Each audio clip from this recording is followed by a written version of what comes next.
This episode is proudly sponsored by Main Street Magazine.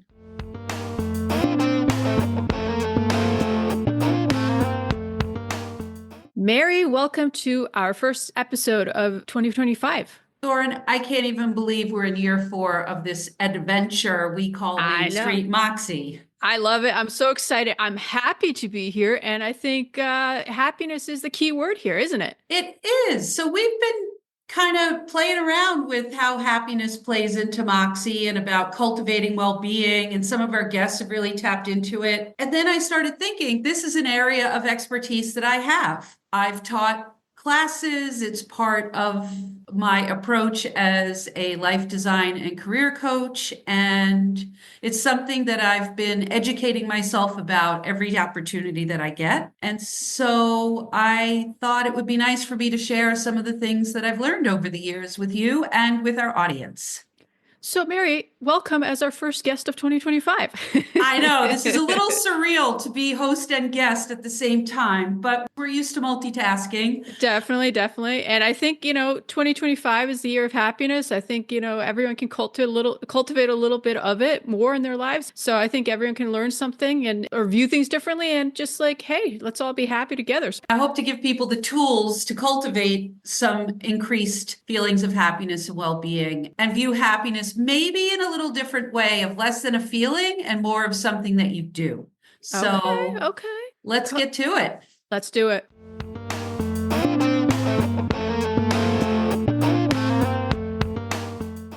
Let's dive right into it. Okay, so I'm going to go back to about 2011.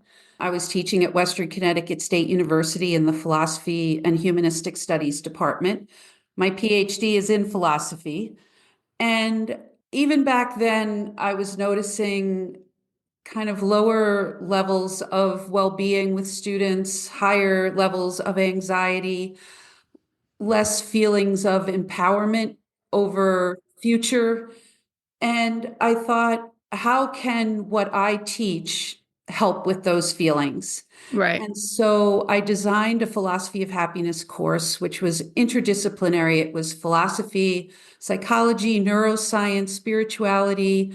I brought in a lot of different voices to help students understand the components of what happiness is and how to go about getting more of it. And it was a very hands-on course. The students had to design their own portfolio, take an inventory of what they were doing right, because a lot of times we are doing things right and we just don't kind of give intentional credence to that. Right. So that's where I started. And I taught that class for several years. And ever since then, it has been a cornerstone of any other class that I've taught. The coaching that I do for career and life design. And it's just something that I've kept up on and educate myself on as the years go by. And the great part about it is this is not just woo-woo, wouldn't it be nice? There is a lot of science behind happiness and well-being that are proving out some pretty ancient concepts around the issue or a topic. So anyway, so that's where I started. So what I'd like to suggest in this podcast is taking focus away from happiness as an emotional state. Okay. And emphasizing that it's an activity, it's a practice, and that happiness doesn't mean being kind of skipping with rainbows and unicorns all the time or having that Instagram life. That it's more about how you live. And that brings me back to the ancient Greeks, where a happy life is one lived in accordance with virtue. If we go back to ancient Greece, to Plato, Socrates, and Aristotle, that era, so we're talking kind of 400 BCE, they believed that a life lived in accordance with virtue was a happy life. And if you're living in accordance with virtue, you're practicing wisdom, courage, moderation, and justice. And if you live a life striving for those virtues, you will have lived a happy life. So that means that you could be living a happy life and not be kind of emotionally up all the time. And I think looking at how you live a life of value and consequence and meaning is a better standard of happiness in the Greek definition than our current definition of emotional kind of positive feelings and satisfaction and joy, and which are all important, but it's Right. really hard to sustain those over time all the time. So can you, I mean, you're talking about the ancient Greece. This is a long time ago. Do those still apply today? Because you were referencing how we kind of define it today. So can those be applicable today, or is there a melding kind of the two that can happen? We don't really, or at least I'm not hearing us talk about virtues so much anymore as a No, we're not. concept. Yeah. I think the current equivalent would be values. Yes. So, what values do you espouse in living your life? And what I mean by values are those things that form a template so that when you apply your values to a particular situation, it helps you decide a course of action. So, Right. for example, if I value honesty, gratitude, and courage, Hmm. I use those in how I approach situations that I'm faced with in my life. And the more that I live in alignment with those values, the happier I am going to be because I'm Right. living in coherence and alignment. When Right. I'm faced with situations where I'm acting contrary to those values or virtues, that produces dissonance where you feel at odds with yourself. So I do think that it is applicable. And maybe if we substitute the word values for virtues, we arrive at the same place. Yeah. Yeah. Agreed. And then how does justice and courage and temperance come into this? Wisdom, justice, courage, and moderation or temperance are the four big virtues that the Greeks talked about.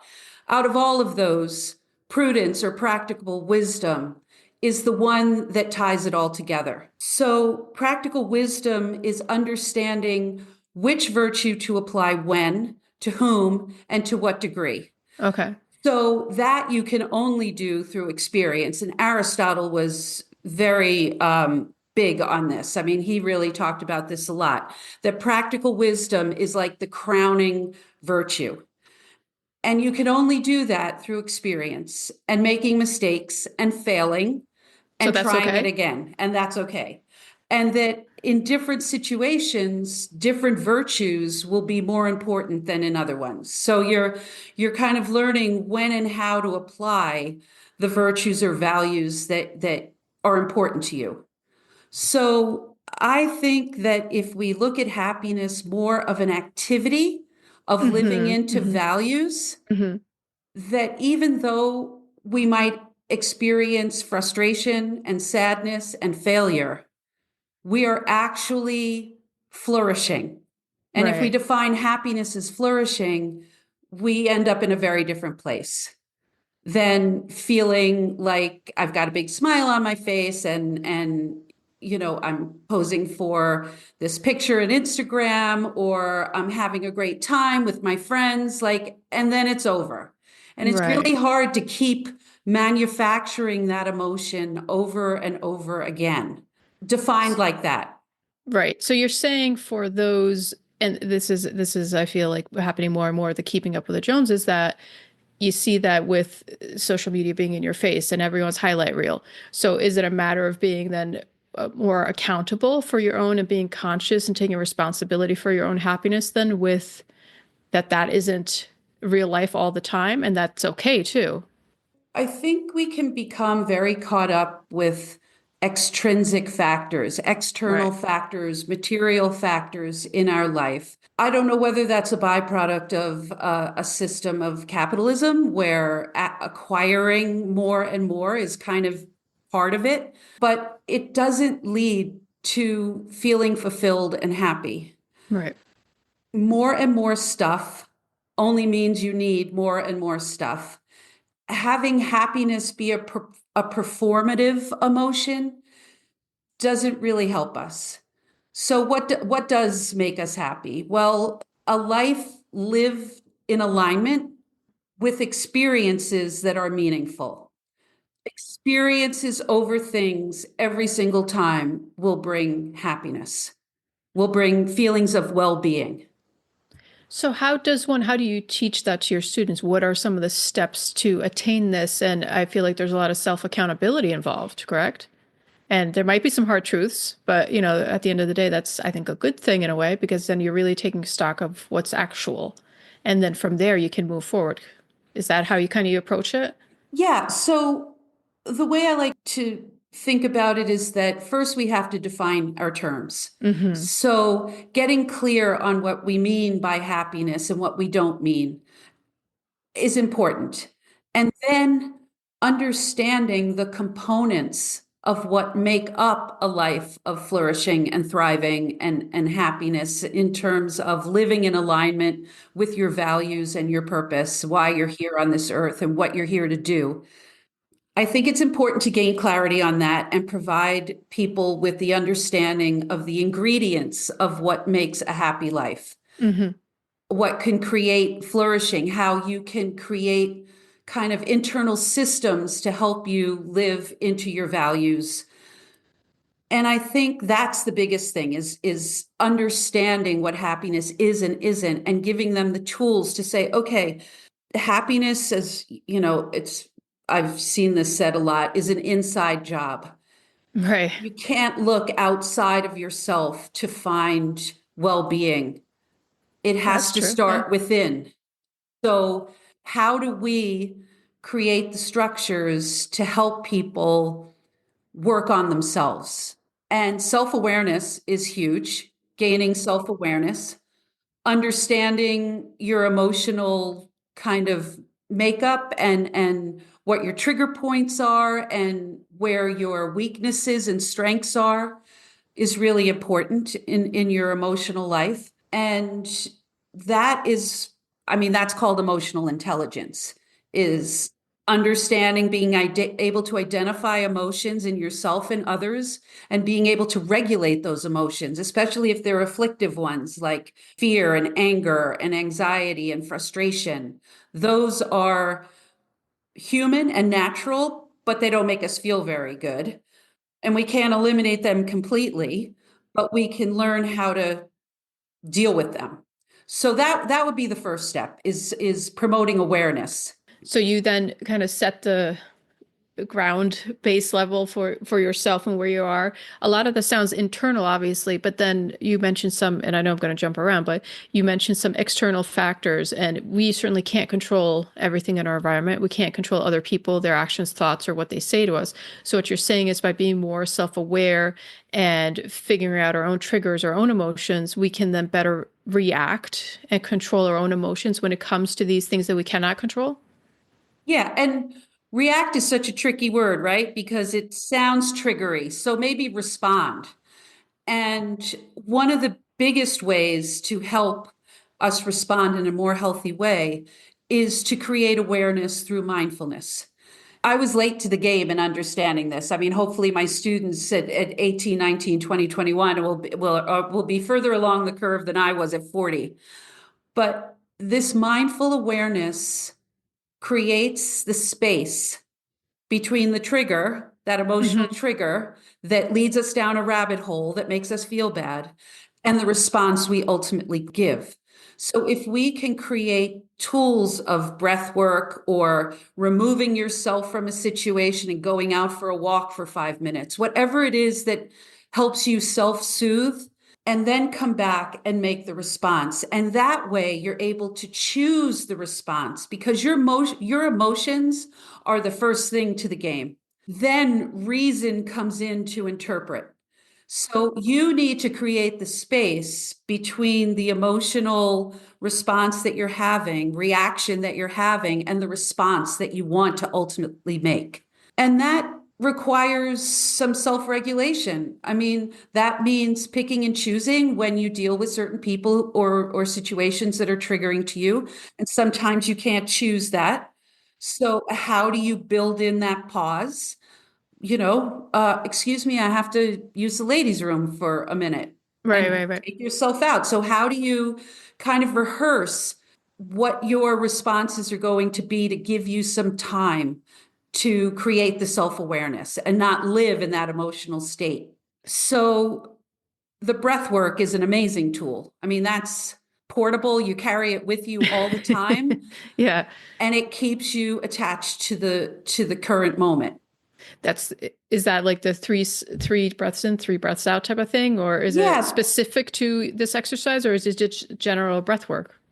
So it can be 5 deep breaths in, deep breaths out. There are a number of different types of breathing patterns. There's box breathing, which is 4 in, hold for 4, 4 out, hold for 4, and repeat. Mm-hmm. There's, I think it's 4, 7, 8. You take 4 breaths in, hold for 7, 8 breaths out.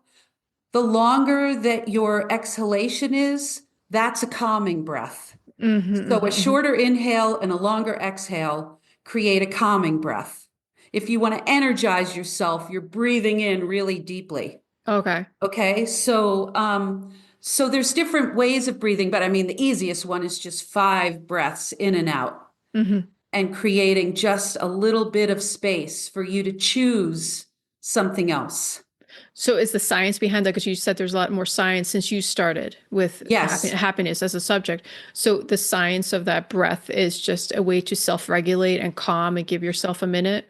Yeah. So when you breathe deeply, you kind of short circuit your fight or flight Oh, okay. response. Okay.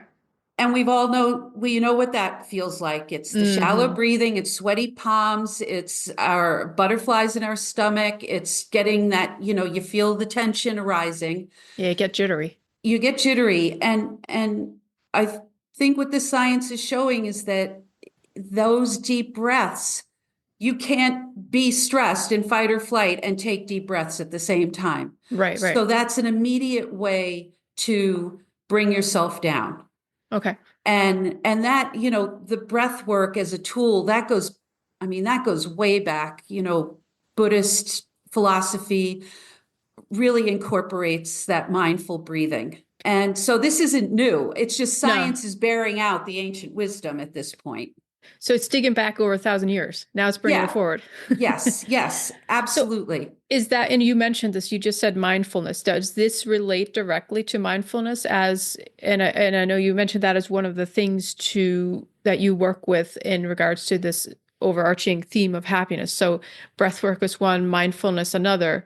How do you use that to factor in?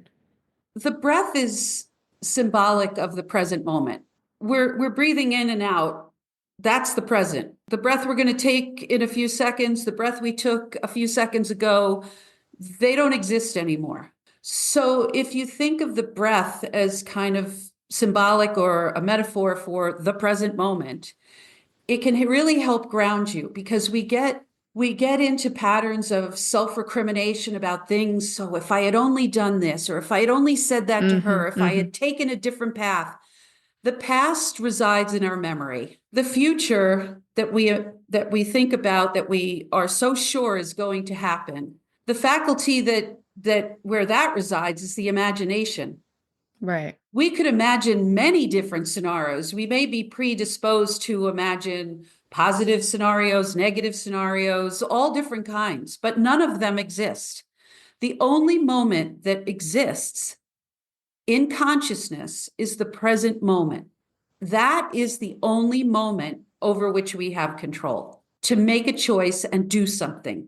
So what you're saying is that we are in control of our own happiness then.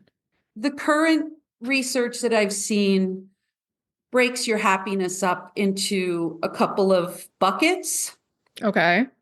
So genetics, what you're born with, that's 50%. So your predisposition, if you tend to see, like, if nothing else impacted you, you might be genetically predisposed to see the glass half full or the glass half empty. Oh, interesting. Okay. Okay. Okay. 10% is your life circumstances, like health issues that you've been born with, the situation or era or setting that you've been born into. Those determine around 10%. Okay. Does it include There's, geography? yeah, I Like where mean, you, where yeah, you live, where yeah. you live. The remaining 40%, that's where you can make some inroads. Okay. So I used to like to use with my students the Eeyore Tigger continuum. If you're on that continuum, you might be born kind of more on the Eeyore side. Genetically. Well, genetically. Okay. But there are certain things that you can do to pull yourself along the continuum to achieve greater happiness and well-being. Okay. Okay. So that is why happiness to me is more of an activity. It's a practice, it's an activity, it's things that you do that produce how you feel. But it's really, when you think about it as a practice, as an activity, it makes you feel even more in control of it, because sometimes our emotional Mm. life, we don't feel as in control of that, Right, right, right, right. even though we can control a lot of it. But this 40% is really important, because then it makes it that there are things we can do that can promote our own happiness, and we can own those things Hmm.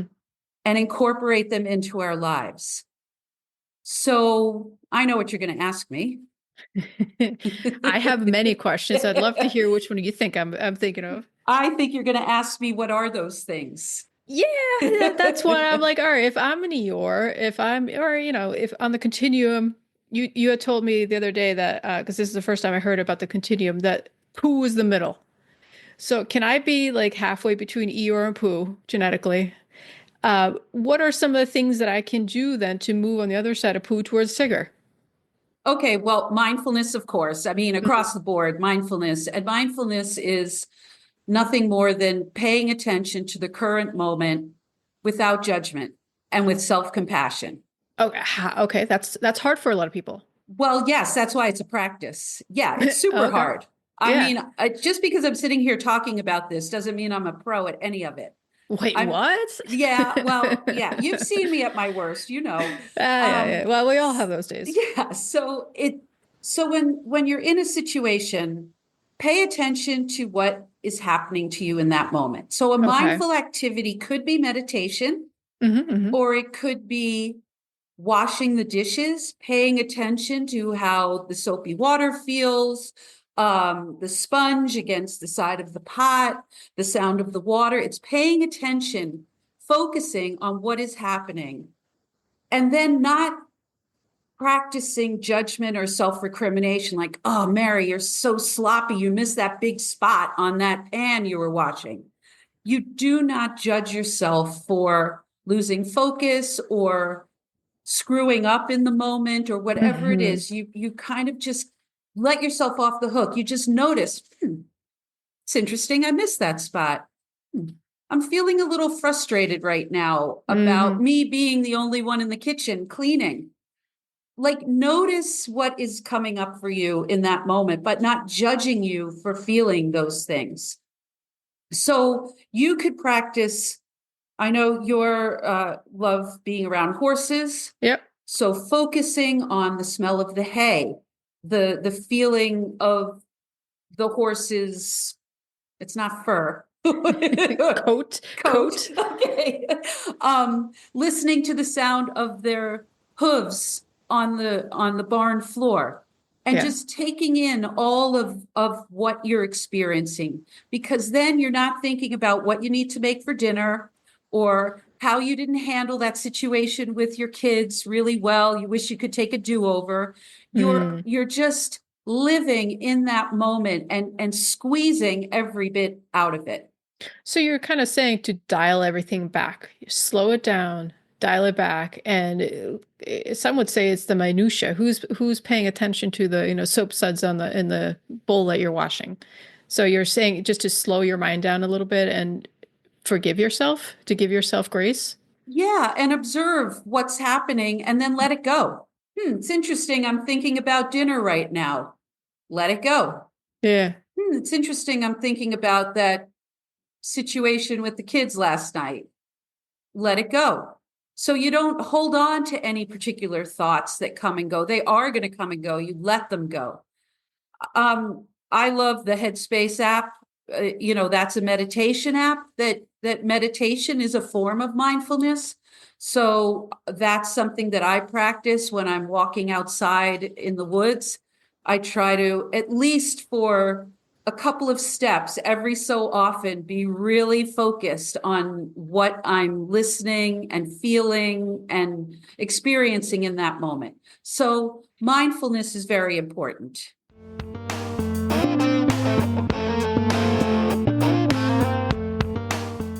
This episode is proudly sponsored by Main Street Magazine. Main Street Magazine is a monthly magazine and a website with daily content, and we love to feature people, places, and things that make our community special. To learn more, please visit our website, www.mainstreetmag.com.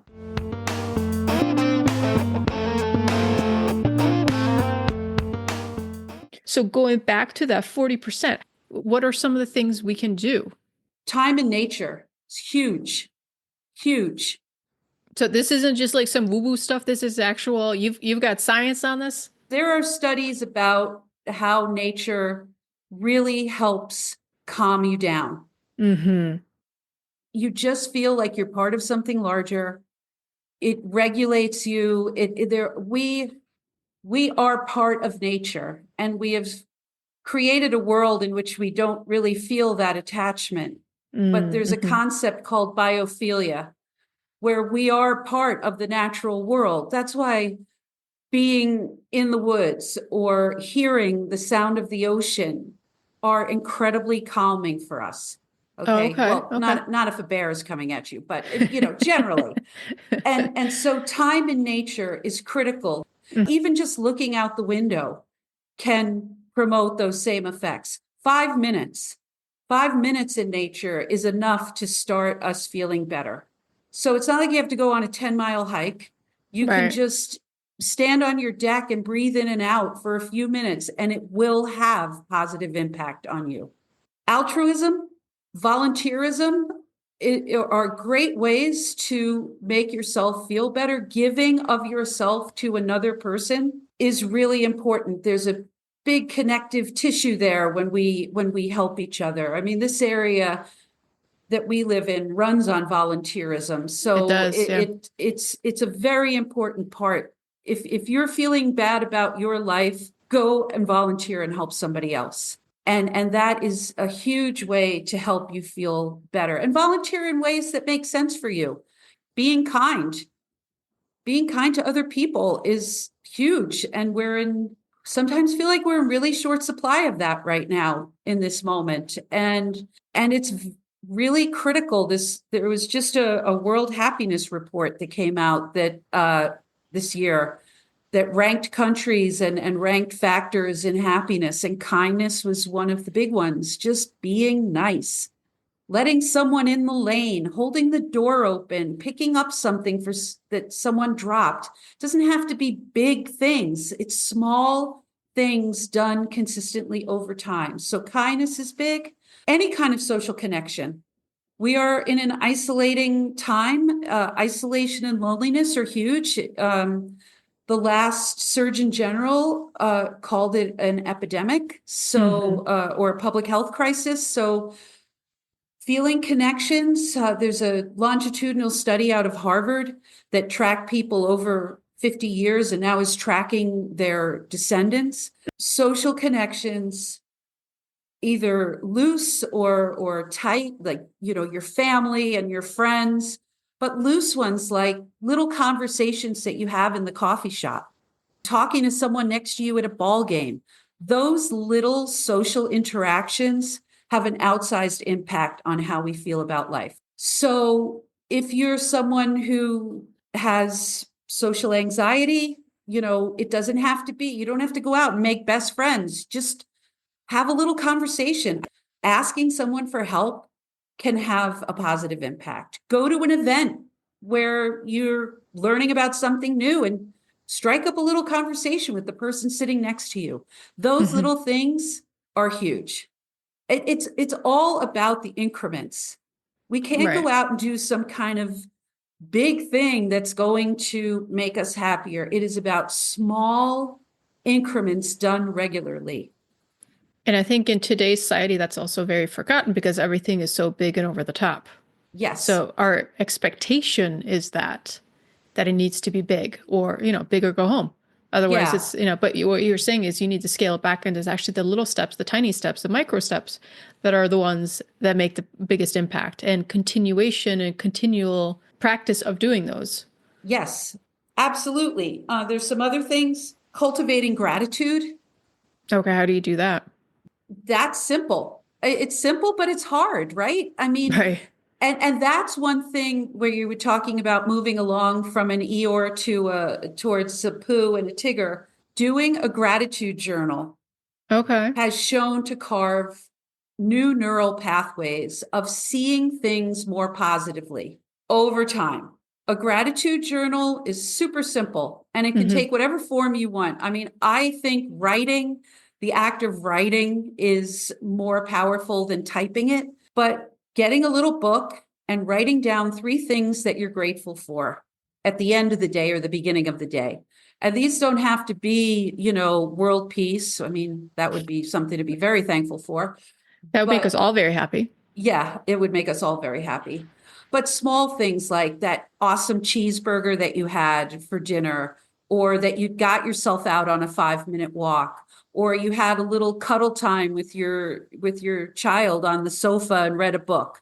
And keeping a gratitude journal over time, what it does is that it forces you to focus, to go through your day, replay your day, and pull out 3 things that were good. Right. So instead of going through your day and replaying all the things that didn't go well, you're picking out, you're focusing, intentionally focusing your attention on the things that went well or that were rewarding to you. The gratitude journal is just really powerful. It seems really hokey, but it is shown to improve your outlook. Also, being grateful for the kindnesses that people show you, like go out of your way to say thank you when someone does something nice, or deliver praise that's specific, not like that was really nice what you did for me, but say specifically that was really nice that you gave me the extension on that deadline, even though it created an inconvenience for you. So you're being specific and you're drawing attention between creating a connection between 2 people. So Hmm. one of the assignments I did with the students was I brought in stationery and I had them each write a thank you note to someone in their orbit, and they had to hand deliver that thank you note and watch the person open it and read it, and then journal about what happened in that moment. And when you do that, you're articulating, you're drawing attention and focus to something that someone else did for you that could have been inconvenient for them or extra effort, and then you're watching that person feel appreciated. And there is something really beautiful in that, to Right. be able to see that. And I got a lot of pushback on doing that. I bet you did. And then a lot of like, my mom started crying when I gave her the note. Like I can it, imagine. so it's really, it seems so basic, but it's so impactful. So writing thank you notes, that's a great way. Have a box of stationery next to your bed and think of someone that you'd like to thank, even if it's 10 years back. Put a stamp on it and send it out. Well, sometimes I found the older I get, the more I learn that the simplest things are often the best things. Yeah, that's true too. I mean, we tend to think it's called the choice paradox. We tend to think that having a lot of choice is somehow better. It's going to make Mm-mm. us, but it's really over 3 options, we start feeling stressed. Yeah. Yeah. So limiting choice, that's why giving kids too much choice, it's like you're making them overheat. Like Right. Right. just like either you can have mac and cheese or spaghetti and meatballs for dinner. Just pick one. So choice is not a source of happiness for us. Flow states. What's that? So in life design, flow states are equivalent to adult version of play. Oh, okay. So flow states are when you're involved immersed in something that you're doing. It's challenging, but not frustrating. You're feeling mastery, kind of empowered by the activity. And then when you look at the clock, time is doing weird things. So when you look at the clock after doing 3 hours of painting and it felt like 10 minutes, you were in a Right. flow state. Right. And flow state could come from laying out a magazine, doing an Excel spreadsheet, knitting, cooking. I love a good Excel spreadsheet. Well, there are people who enjoy that. A mathematical equation, Yeah. whatever it is that pulls you in that way. And I'm not going to say video games. I'm just not going to give that one. No. But anything that pulls you in and creates those feelings is, you should be trying to do more of those things. So here again, to tie it back to the beginning, you're doing. It's an Yeah, activity. exactly. So you're moving away from the emotion of it. But how do you say though? Because happiness certainly is an emotion as well. Yes. So how are you suggesting you mix the two or differentiate the two? Because we've talked about both. Underlying these practices is, what kind of life do you want to lead? What are the values that you hold to be important to you? How do you want to show up in the world? Right. So, do you want to be known for being creative and generous and collaborative? Look for situations where you can be those things. Bring those things to a situation. And that provides like this great foundation for a life well lived, a life of purpose, where if I want to show up as a generous person, it might come at some inconvenience to me to be that. Yeah, of course. But it's important to me.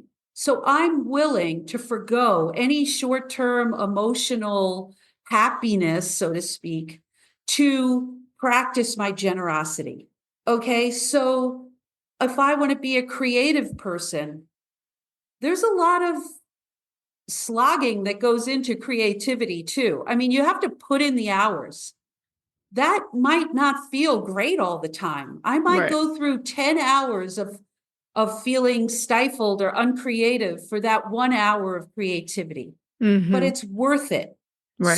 So trying to purposefully identify, and I do this work with clients and with workshops, identifying those values and applying them can be a source of that more Greek version of happiness. What can we really control in this world? What we think, say, and do. The things that we prioritize, the actual things that we prioritize in our lives, it can be different.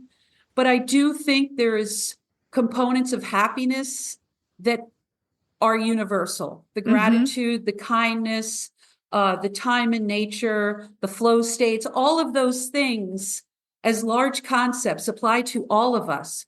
But how we go about manifesting those can be different. So your time in nature would be horseback riding. Mine might be kayaking. So, but the time in nature is the important thing. Right. Now, how does purpose flow into this? How do you feel? Because I feel like, you hear about people that just are kind of floundering around and they're going through life without purpose. And I feel like they are not very happy because it's, from my perspective, because they don't have purpose, whether it be with a job or, working towards something. Again, it's fluid. I know that. But how do you define happiness as it pertains to having purpose? A sense of purpose is created when you think that what you're doing matters. Okay. That you are contributing to something in a way that makes sense to you. Right. That's in alignment with your values. Right. It's what you do in the world. Okay. And there's fulfillment that comes from living into that purpose. So we all know what it feels like to do something that feels natural to us, right? That feels like we're utilizing our best skills and strengths. We're living in accord with our values, and we're making a difference in the world in some way. That is critical to that deeper sense of well-being and flourishing. Okay, that is going beyond the emotional happiness that we talked about a bit here.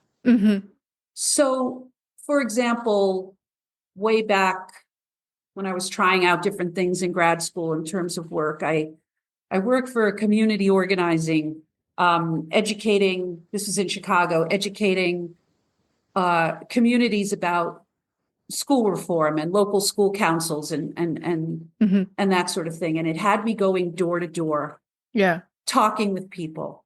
I hated it. Right. I hated it from the moment I started it. It was not me. I wasn't that person to go knock on a door and try to get people to invite me into their home to talk about these things. It just Right. was completely not in alignment with who I was. Right. Right. Right. Right. When I got a job and I finally, after a week, worked up the courage to say, this isn't for me. So sometimes listening to yourself and what your body is saying and what your that feeling of feeling just so in conflict with yourself Yeah. is important to listen to. When I went to another educational organization and I wrote their newsletter and grant proposals, I was still serving a purpose larger than myself, but I was doing it in a way that felt so good to me. Like I loved it. I loved going to the schools and asking people questions about what they were doing and writing articles. I loved figuring out how to tell a compelling story in a grant proposal to try to get money to do the organization's work. Those were ways that I felt I was living into my purpose. Right. So it's important to really pay attention to what is arising in you when you're doing what you're doing. Am I living into my values? Do I feel like I'm making a contribution to something larger than myself? That is how you live into purpose. Whatever that contribution is for you, whether it's through your art or through writing or through writing the computer program that makes someone's life easier because it takes them one step to do instead of 10. Right, right, right. Or it was someone who has the gift of gab and is just a people person and loves walking door to door. Exactly. Yeah. Exactly. That's not you or Exactly. me, but I appreciate those people who can do it and I'm in awe of them. And that's what makes the world tick, is that we all have different ways of manifesting our strengths. Precisely. And so that is what living into purpose means, and how values. And then that creates a life of meaning, a life Yeah. that has significance, a life that is, they talk about eulogy virtues and resume virtues. A life of meaning is what people say about you in your eulogy. They don't Right. talk about, how you drove a sports car and you lived in an expensive house. They Right. talked about what kind of person you were and what you contributed to the world around you. So, and that also creates connection to people, to something larger than self. We don't want to feel like we're these atoms floating around. We want to be attracted and connected to something larger. So I've listed all of these things that can help promote happiness. And I think it's also important, this is something that I had the students do. Now that you know the factors that can increase your happiness, what are you already doing right? So maybe you hike every morning for an hour. Well, you're Right. doing something really right there. Right. Right. Right. So pat yourself on the back for that. Feel good about that. So Right. I would go through these factors that we've talked about and just see, where are you with some of these things? And it's called appreciative inquiry, where you take an inventory of the stuff that you're doing right and use that as the foundation for growth. Right. Because then the gap between where you are and where you want to be gets smaller. One of the last things that I'll say that's really important is sleep. Okay. Why? Well, Besides the obvious. it's really important for how you can cope with what's going on around you. And if you've ever gone through a jag where you haven't been able to sleep, Yeah. it really messes with your mind. And I It think does. for our young people, sleep hygiene is an absolutely critical issue that needs to be addressed more effectively, because I don't think our young people, or, well, most people, but especially our young people, are getting enough sleep.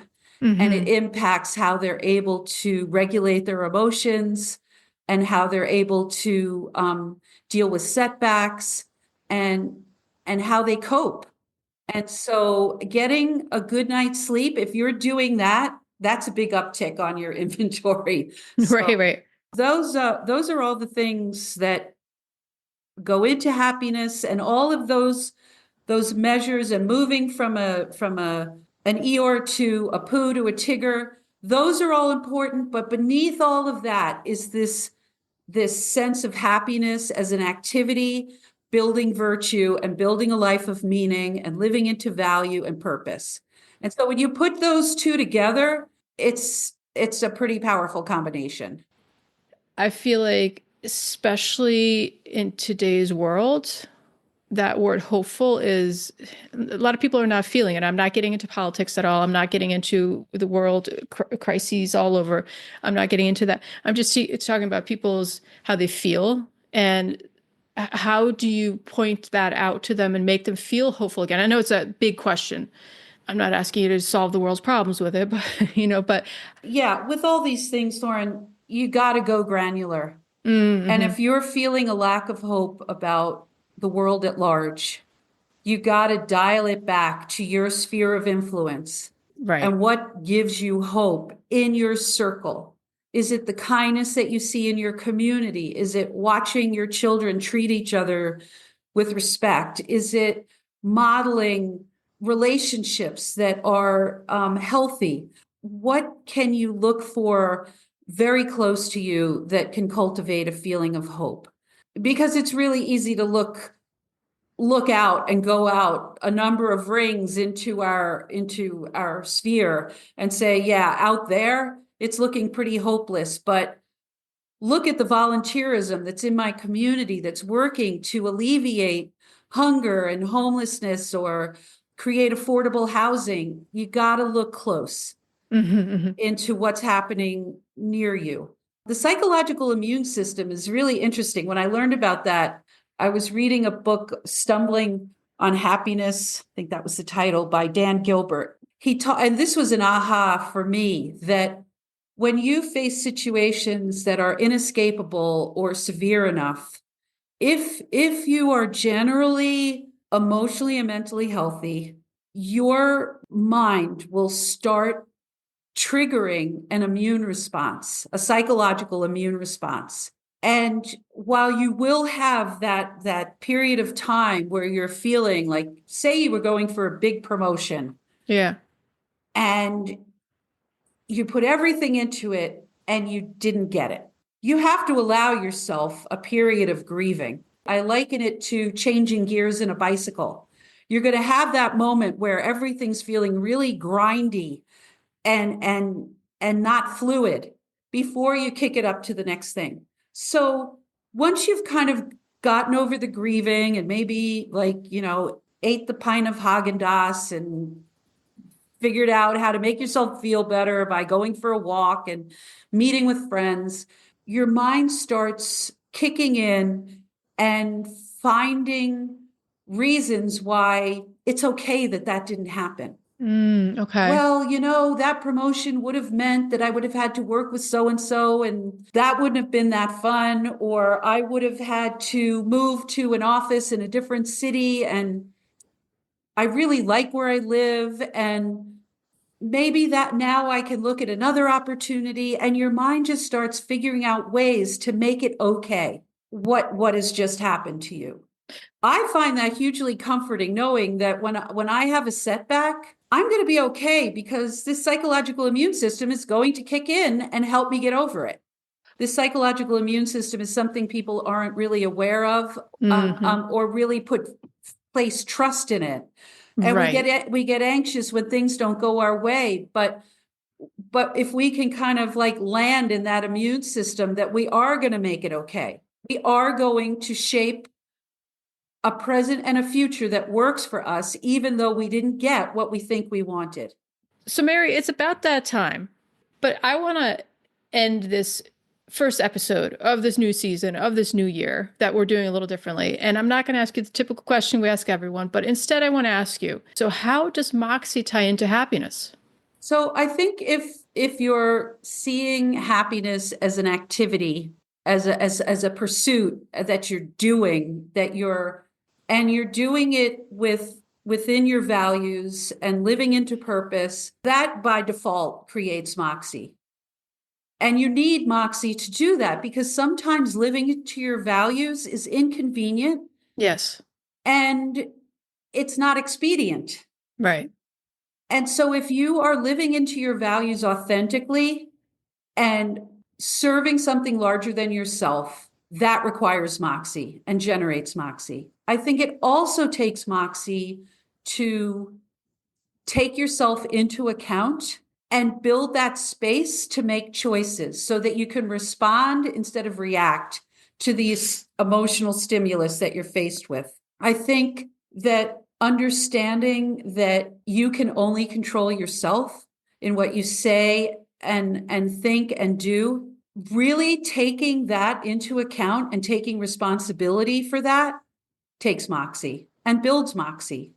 And then also understanding that you might try to create this particular life that you think will make you happy, and forces might conspire to prevent you from accomplishing that. Bouncing back from that resilience takes Moxie. So I think in all those ways, happiness is a Moxie job because you really need to dig deep sometimes and understand that it's not the rainbow and unicorns definition that we're going. It's not the Instagram version. It's not having all the best things. And it's about how are you showing up in the world in a way that's authentic and in a way that helps you flourish, and not giving in to those commercial, materialistic advertisements, and living authentically with what you have. So really understanding needs and wants, that takes Moxie.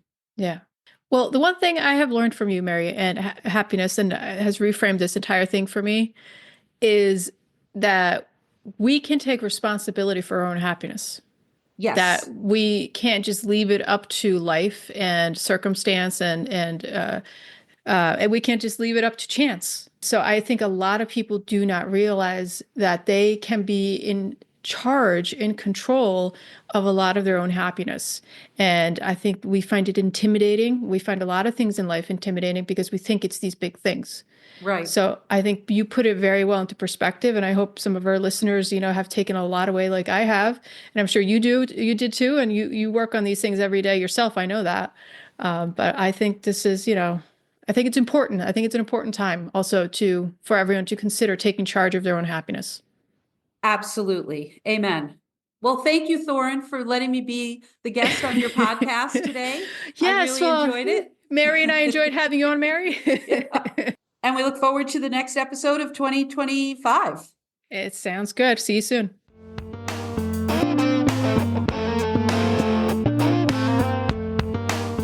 This episode is proudly sponsored by Main Street Magazine.